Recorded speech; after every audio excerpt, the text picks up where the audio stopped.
দেশের কিছু জায়গা দেখছি, আমাদের মেহেরপুরেও দেখছি এই মহিলারা যেন তালিম করতে না আসে, ওরা কোরআন নিয়ে শপথ করছে। শুনছেন নাকি আপনারা?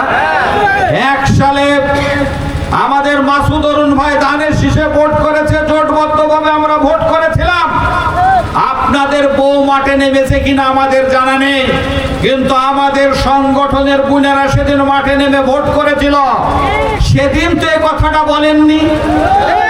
এই যে 14 সালে আমাদের বিজন ভাই উপজেলা নির্বাচন করলেন চেয়ারম্যান পদে, আপনাদের বউরা মাঠে নেমেছিল কিনা আমাদের জানা নেই।